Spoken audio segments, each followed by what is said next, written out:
नमस्ते Bharat, welcome back on my YouTube channel. This is fun to physics. प्यारे बच्चों, आज मैं फिर लेकर आया हूँ आपके पास फन टू फिजिक्स चैनल पे क्विक रिवीजन फिजिक्स 12th का, जिसमें आज हम लोग स्टडी करेंगे ray optics and optical instrument. प्यारे बच्चों, एग्जाम हमारा काफी नजदीक है और इसी कारण जो हम लोगों ने 15 दिन का टारगेट बैच रखा है, जिसमें हम लोगों ने 15 दिन में टोटल फिजिक्स कंप्लीट करने का एक प्लान बनाया था और आज हम लोग उसके हिसाब से आज चौथे चैप्टर पे आ चुके हैं। प्यारे बच्चों, आज हम लोग रे ऑप्टिक्स और ऑप्टिकल इंस्ट्रूमेंट देखेंगे और इस ऑप्टिकल इंस्ट्रूमेंट के अंदर में हम लोगों को क्या क्या पढ़ना है उसको भी हम लोग इसमें देखेंगे।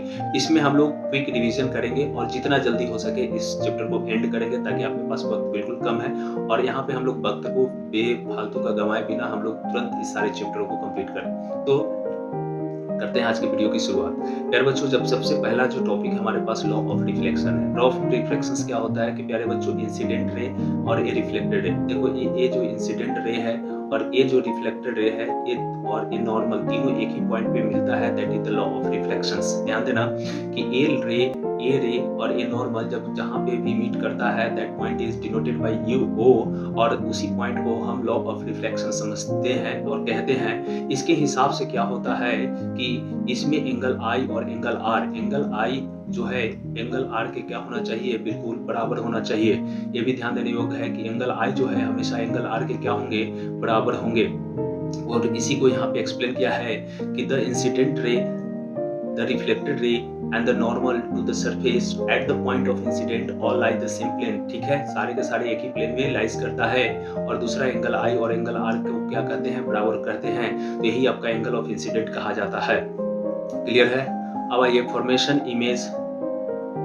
Of image by the plane mirror. Formation of image plane mirror से क्या होता है, इसको ध्यान देंगे। The formation of the image a point of the object O. इस पॉइंट को मान लिया गया है कि एक ऑब्जेक्ट है और इसका इमेज यहाँ बन रहा है, that is the image, right. तो ये पॉइंट वो है and that is the image.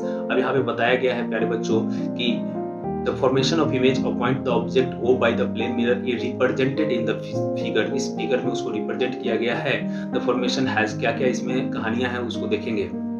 इसमें बोला गया है कि the size of object is equal to the size of image, यानी कि साइज ऑफ इमेज और साइज ऑफ ऑब्जेक्ट दोनों आपस में क्या होना चाहिए, इक्वल होना चाहिए। ये भी ध्यान देने योग्य है कि साइज ऑफ ऑब्जेक्ट और साइज ऑफ इमेज, ए वाले ऑब्जेक्ट का साइज और ए इमेज का साइज इस नॉर्मल एक्सिस से, ए वाले एक्सिस से कितना है, तो दोनों आपस में क्या होना चाहिए, बराबर होना चाहिए, राइट। नेक्स्ट है इसमें कि the object distance and the image distance O M और एम आई दोनों आपस में क्या होना चाहिए, बराबर होना चाहिए। ए वाला डिस्टेंस और ए वाली डिस्टेंस दोनों आपस में क्या होना चाहिए, ए वाले डिस्टेंस और ए वाले डिस्टेंस भी आपस में इक्वल होना चाहिए, राइट।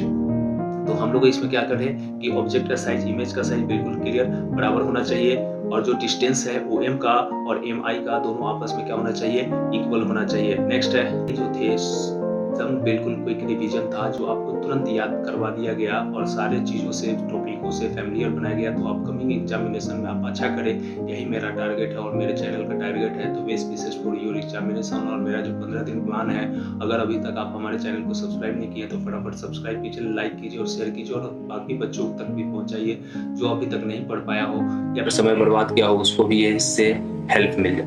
तब तक के लिए जय हिंद।